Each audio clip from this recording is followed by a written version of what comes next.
कोरटकरला 28 तारखेपर्यंत पोलीस कोठडी सुनावण्यात आलेली आहे। कोर्टाने दिलेला हा निर्णय थोड्या वेळापूर्वीच युक्तिवाद झालेला होता आणि आता प्रशांत कोरटकरला 28 तारखेपर्यंत पोलीस कोठडी सुनावण्यात आलेली आहे। थोड्या वेळापूर्वी आपण वकिलांचा देखील प्रतिक्रिया ऐकलेली होती। आसिम सरोदे यांनी इंद्रजित सावंत यांची बाजू मांडलेली होती आणि त्यांनी कोठडीची मागणी केली। कोरटकरला 28 तारखेपर्यंत पोलीस कोठडी, एक मोठी बातमी। अधिक माहिती घेऊयात आमचे प्रतिनिधी ज्ञानेश्वर साळोखे यांच्याकडनं। ज्ञानेश्वर,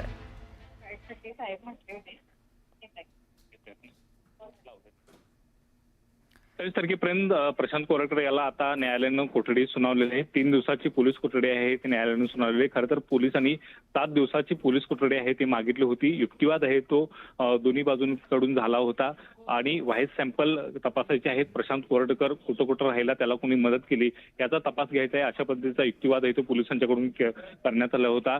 याशिवाय आसिम सरोदे यांनी इंद्रजित सावंत यांची बाजू मांडताना अपशब्द जे आहे ते जिजाऊ माँसाहेब आणि छत्रपती शिवरायांच्याबद्दल कोरटकर यांनी वापरले होते आणि त्या अनुषंगाने त्याला कडक शिक्षेची गरज आहे, अशा पद्धतीची युक्तिवाद आहे तो केला होता। हा सगळा युक्तिवाद ग्रही धरत कोर्टानं अखेर 28 तारखेपर्यंत आहे ती पोलीस कोठडी आहे ती सुनावलेली आहे। या पोलीस कोठडीच्या दरम्यान आता कोरटकर याचा कोल्हापुरातला मुक्काम आहे तो वाढताना आपल्याला दिसतोय आणि या दरम्यान नेमका आता पोलीस तपासामध्ये काय उघड होते, कशा पद्धतीनं पोलीस तपास करतात हे आता पाहणं महत्त्वाचं असणार आहे।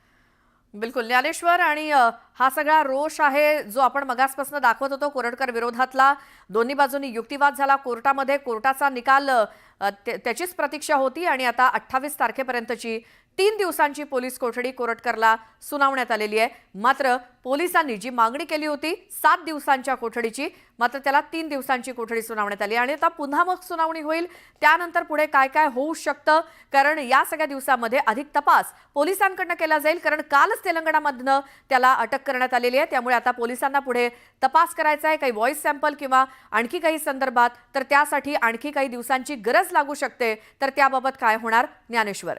तो म्हटले खरं तर 3 दिवसाची कोठडी मिळाली। या 3 दिवसाच्या कोठडीमध्ये प्रशांत कोरटकर यांनी पोलिसांना जो मोबाईल जमा केला होता तो फॉर्मॅट करून जमा केला होता, त्यामुळे तो फॉर्मॅट झालेला मोबाईल आहे त्याचा डाटा आहे ते रिकव्हर करण्याचा प्रयत्न आहे तो पोलिसांना करावा लागणार आहे। तो कुठून फॉर्मॅट झाला याची चौकशी आहे ती पोलिसांना करावी लागणार आहे। यासोबतच त्याचे व्हाईस सॅम्पल आहेत ते पोलिसांना कलेक्ट करून तो फॉरेन्सिक रिपोर्ट आहे तो सादर करावा लागणार आहे कोर्टाला। त्या अनुषंगाने सुद्धा पोलीस या संदर्भातली आहे ती तपासणी करणार आहेत। यासोबतच प्रशांत कोरटकर हा कोणाकोणाला भेटला होता, फरार असताना तो कुठं कुठं वास्तव्यास होता, त्याला कोणी सहकार्य केलं आणि त्याचा या संदर्भातला हेतू काय आहे ते सुद्धा तपासण्याचं आव्हान आहे ते पोलिसांच्या समोर असणार आहे। प्रशांत कोरटकर यांनी इंद्रजित सावंतांना रात्रीच्या दरम्यान कॉल केला होता, तो नेमका कोणाच्या सांगण्यावरून कॉल केला होता आणि हे अपशब्द वापरण्याचे शिवरायांच्या बद्दल किंवा जिजाऊ माँसाहेबांच्या बद्दलचे त्याचा नेमका हेतू काय होता याचा सगळा तपास आहे तो पोलिसांना करावा लागणार आहे। या तपासाचा अहवाल पुन्हा 3 दिवसांनी 28 तारखेला आहे ते कोर्टासमोर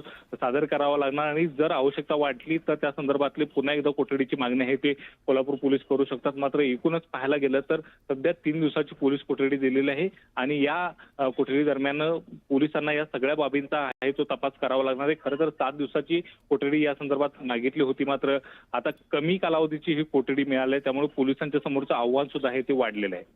बिलकुल ज्ञानेश्वर, धन्यवाद या माहितीसाठी आणि आपण अपडेट घेत राहू। सध्या तरी 3 दिवसांची पोलीस कोठडी कोरटकरला सुनावली गेली आहे। दिवसांची मागणी केलेली होती तपासासाठी, मात्र 3 दिवसांची पोलीस कोठडी कोरटकरला सुनावल्यानंतर कोल्हापूर कोर्टाबाहेर थोडासा गोंधळ उडालेला आपण बघतोय। थोड्या वेळापूर्वीच इंद्रजित सावंत यांच्या वकिलांनी कशा प्रकारे युक्तिवाद केला याची माहिती दिलेली होती, प्रतीक्षा होती कोर्टाच्या निकालाची। मात्र आता त्यानंतर कोर्टाबाहेर थोडासा गोंधळ उडालेला दिसतोय, घोषणाबाजी सुरू आहे। पोलिसांची मोठी फौज आहे। आज या प्रकरणातली महत्त्वाची सुनावणी होती, दोन्ही बाजूचे युक्तिवाद झाले। प्रशांत कोरटकरला 7 दिवसांची पोलीस कोठडी द्यावी अशी मागणी होती। शिवप्रेमी मोठ्या प्रमाणात आज जुना राजवाडा पोलीस स्टेशनच्या बाहेर देखील आणि कोर्टाच्या देखील बाहेर जमलेले होते। कोल्हापुरी पायतान दाखवण्यात आलं प्रशांत कोरटकरला आणि या सगळ्यावरती नियंत्रण ठेवण्यासाठी पोलिसांचा मोठा फौजफाटा आहे।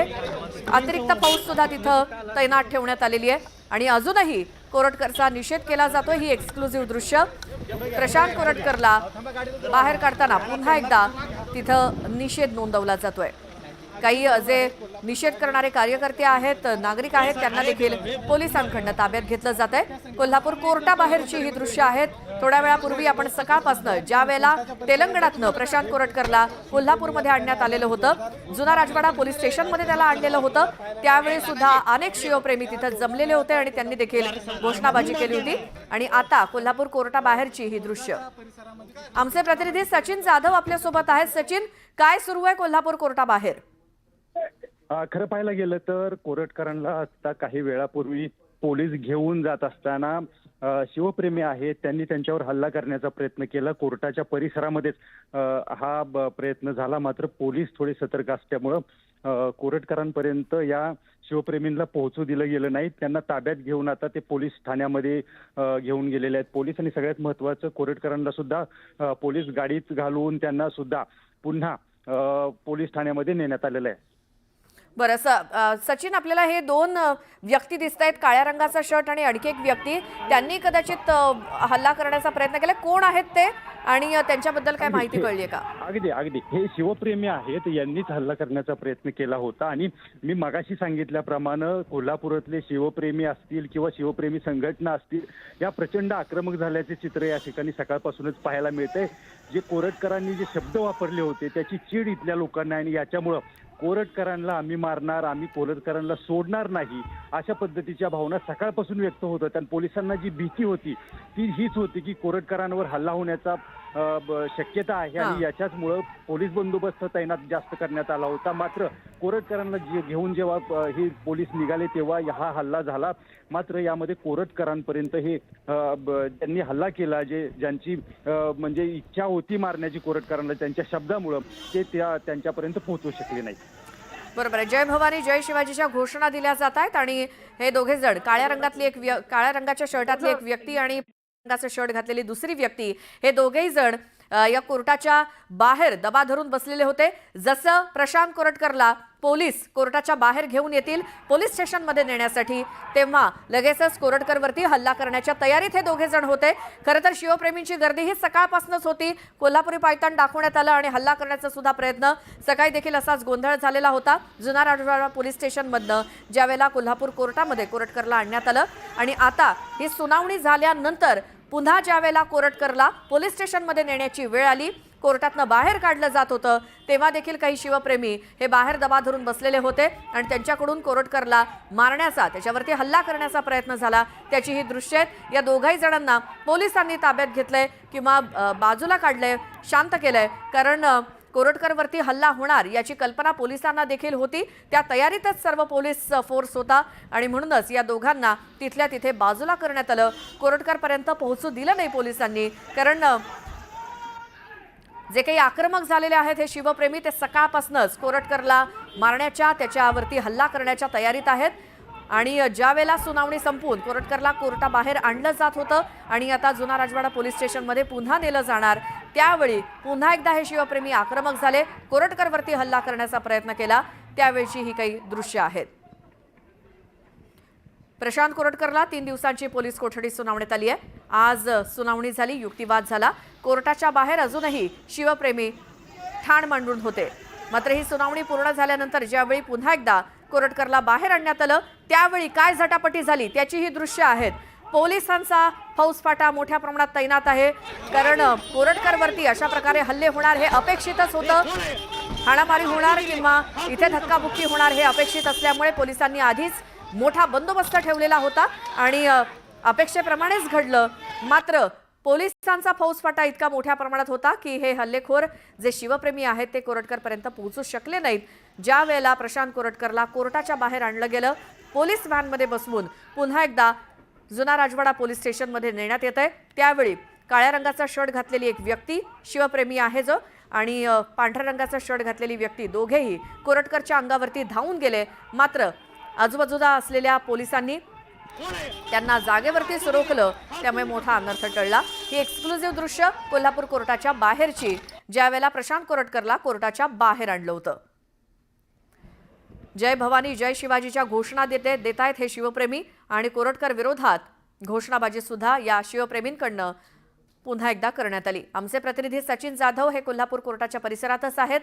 काय त्यावेळेला गोंधळ उडाला? खरं तर सचिन अपेक्षित होतच असे काही प्रकार होणार, त्यामुळे पोलीस आणि इतर फौजफाटा सुद्धा मोठ्या प्रमाणात तैनात होता आणि अपेक्षेप्रमाणे घडलंच, हल्ला झालाच कोरटकरवरती. काय सविस्तर सांगाल? अगदी खरं तर कोरटकरांना अटक केल्यानंतर शिवप्रेमी जे आहेत कोल्हापूरचे यांनी ठाण मांडलं होतं की या ठिकाणी त्यांना चोप द्यायचा, कारण कोरटकरांनी जे शब्द वापरले, कोरटकरांनी ज्या धमक्या दिल्या त्याच्यावर कोल्हापूरकर संतापलेले होते. आणि सगळ्यात महत्वाचं म्हणजे इंद्रजित सावंतांना धमकी दिली त्याच्यापेक्षाही जास्त संताप हा छत्रपती शिवाजी महाराजांबद्दल अपशब्द वापरले, राजमाता जिजाऊंबद्दल अपशब्द वापरले आणि छत्रपती संभाजी महाराजांच्या बद्दल अपशब्द वापरले. याच्यामुळे कुठेतरी कोल्हापूरकर जास्त संतापलेले होते आणि असे वाचाळवीर पुन्हा बडबडतील, असं पुन्हा होऊ नये, लोकांना लक्षात यावं की जर असे अपशब्द वापरले तर काय होतं, याच्यासाठी खरं तर सकाळपासून अनेक शिवप्रेमी संघटना, अनेक शिवप्रेमी या ठिकाणी आलेले होते आणि बऱ्याच ठिकाणी दबा धरून बसल्याचं चित्र आपल्याला पाहायला मिळालं. या पोलिसांना गुंगारा देत काही शिवप्रेमी या कोर्टाच्या परिसरामध्ये पोहोचले. जेव्हा कोरटकरांना घेऊन पोलीस निघाले होते याच वेळी बरोबर हा हल्ला झाला. चप्पल सुद्धा फेकून मारण्यात आली. मात्र पोलीस सतर्क असल्यामुळं कोरटकरांपर्यंत हे शिवप्रेमी पोहोचू शकले नाहीत. त्याच्यामुळे कोरटकर या ठिकाणाहून वाचले असं म्हणावं लागेल. मात्र सगळ्यात महत्वाचं, अजूनही कोल्हापूर मधल्या शिवप्रेमींना, शिवप्रेमी संघटनांना अजूनही चीड आहे. कोरटकर कुठेही सापडू देत, आम्ही त्यांना मारणार, अशाच पद्धतीच्या भावना या ठिकाणी शिवप्रेमी व्यक्त करताना आपल्याला पाहायला मिळत आहेत. मात्र पोलीस छावणीचं स्वरूप अक्षरशः या कोर्ट परिसराला आता आलं होतं. युक्तिवाद संपलेला आहे. सगळ्यात महत्वाचं म्हणजे 3 दिवसाची पोलीस कोठडी मिळाल्याचं सुद्धा या ठिकाणी सांगण्यात येत आहे. आणि सगळ्यात महत्वाचं, पोलीस आता कोरटकरांना घेऊन पुन्हा पोलीस ठाण्याकडे निघालेले आहेत. मोठा पोलीस बंदोबस्तात या गाड्या काही वेळात या पोलीस ठाण्यामध्ये पोहोचतील. बरोबर आहे सचिन. कोल्हापूर कोर्टापासनं ते जुना राजवाडा पोलीस स्टेशन किती अंतर आहे? अगदी या रस्त्यावरून जाताना सुद्धा पोलिसांना खबरदारी घेणं गरजेचं आहे, कारण रस्त्यामध्ये सुद्धा काय मध्ये घडेल याची काही कल्पना करता येणार नाही किंवा काहीही होऊ शकतं. त्या दृष्टीनं काय खबरदारी? अगदी खरं, हे एकदम खरं आहे. याचं कारण म्हणजे गजबजलेला हा परिसर आहे आणि जेव्हा या गाड्या या रस्त्यावरून जातील तेव्हा अनेक लोक, सांगता येत नाही पोलिसांना की नक्की काय ते त्यांची प्रतिक्रिया असेल. याच्यामुळे खूप मोठा पोलीस बंदोबस्त या ठिकाणी आहे. पोलीस बंदोबस्तामध्ये कोरटकरांना या गाड्या घेऊन पुन्हा पोलीस ठाण्याच्या दिशेनं निघाल्याचं चित्र आपल्याला एकूणच पाहायला मिळते. मात्र सगळ्यात महत्वाचं म्हणजे अजूनही जे शिवप्रेमी आहेत कोल्हापूरचे, ते त्यांच्या मागावर असल्याचं चित्र या ठिकाणी असल्याचं पाहायला मिळते. आणि सगळ्यात महत्वाचं म्हणजे आत्ताची अपडेट अशी आहे की कोरटकरांवर हा हल्ला झाला, मात्र कोरटकर याच्यातून वाचले. पोलीस सतर्क होते. चप्पल फेकून मारण्यात आली, ही सुद्धा चप्पल त्यांच्यापर्यंत पोहोचली.